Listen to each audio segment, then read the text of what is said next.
الله وبركاته. الحمد لله رب العالمين، الصلاة والسلام على سيد المرسلين وعلى آله وصحبه أجمعين. أما بعد، قال الله تعالى: أعوذ بالله من الشيطان الرجيم، بسم الله الرحمن الرحيم. إنما يخشى الله من عباده العلماء.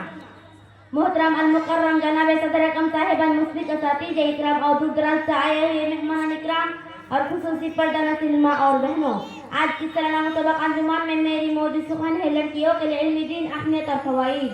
پیاری بہنوں، اس حقیقت سے انکار نہیں کیا جا سکتا کہ انسان کی پہچان اس علم سے ہوتی ہے.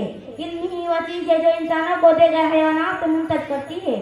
اللہ تعالیٰ قرآن مجید میں ارشاد فرماتا ہے: قل هل يستوي الذين يعلمون والذين لا يعلمون. یعنی اے نبی، آپ فرما دیجئے کہ علم والے اور بے علم لوگ برابر نہیں ہو سکتے. اسی طریقے سے قرآن مجید میں ایک مقام پر کہا گیا: انما یخشی اللہ من عباده العلماء. یعنی اللہ کے بندوں میں اس اہل علم ہی ڈرتے ہیں. پتہ چلا کہ علم دین اتنی اہم چیز ہے کہ اس کے بغیر صحیح معنوں میں ہمارے اندر اللہ کا ڈر نہیں پیدا ہو سکتا. دینی بہنوں، علم دین کی طلب اور اس کا حصول ہر مسلمان مرد عورت کے لیے لازم ہے. ابن ماجہ کی صحیح حدیث سے سرور کونین صلی اللہ علیہ وسلم فرماتے ہیں: طلب العلم فریضۃ علی کل مسلمین. یعنی علم دین حاصل کرنا ہر مسلمان پر فرض ہے.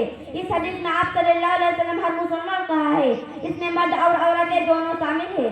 مگر انتہائی افسوس کی بات ہے کہ اول تو لڑکیوں کو حتی الامکان تعلیمی میدان سے دور رکھنے کی کوشش کی جاتی ہے، اور اگر انہیں تعلیم دی بھی جاتی ہے تو بس دنیا بھی، جبکہ دین کا ضرور علم لڑکیوں کے لیے زیادہ ضروری ہے. کیونکہ اگر ایک لڑکا دین کا علم حاصل کرتا ہے تو اسے صرف اس کا ذات کا فائدہ ہوتا ہے، جبکہ ایک لڑکی کی تعلیم دراصل ایک فیملی، ایک کنبے کی تعلیم ہے. اسی لیے کہ ایک لڑکی آگے چل کر اپنے حاصل ہوئے علمی روشنی اپنے اولاد کی تربیت کرے گی اور پورا ایک گھرانہ تعلیم اور تربیت سے فائدہ ہوگا. لڑکیوں کے لیے علمی دین کی اہمیت پیش نظر ہماری شریعت نے مختلف انداز میں ان کی تعلیم پر زور دیا.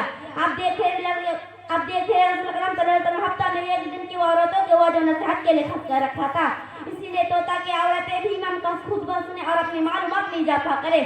اور اگر ہم دور نبوی کا جائزہ لیں تو ہمیں بہت ساری خواتین ملتی ہیں جو علم کے آسمان پر اختاب کی حیثیت رکھتی ہے. اما عائشہ رضی اللہ تعالیٰ عنہ کو لے لیجیے. اگر ان کی ہزاروں حدیثیں ہمیں نہ ملتے تو ہمیں رسول اکرم صلی اللہ علیہ وسلم کی بہت ساری گھریلو سنتوں کا علم کبھی نہ ہوتا. حضرت عائشہ رضی اللہ تعالیٰ عنہ کا علم و فضل کا حال تو یہ تھا کہ برابر اکابر صحابہ کرام ان کے پاس دین کے مسائل پوچھنے آتے اور ان کی رائے کو اہمیت دیتے.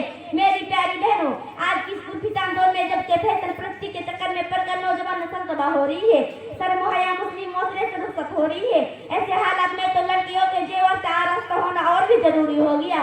اسی لیے میری بہنوں، آج کیجیے کہ ہم علم دین سیکھیں گے اور تیزی سے بگاڑ کی طرف جا رہے معاشرے کی اصلاح بھرپور کوشش کرے گی. اللہ تعالیٰ ہمیں اس کی توفیق عطا فرمائے، آمین. وآخر دعوانا الحمد للہ رب العالمین. السلام علیکم ورحمۃ اللہ وبرکاتہ.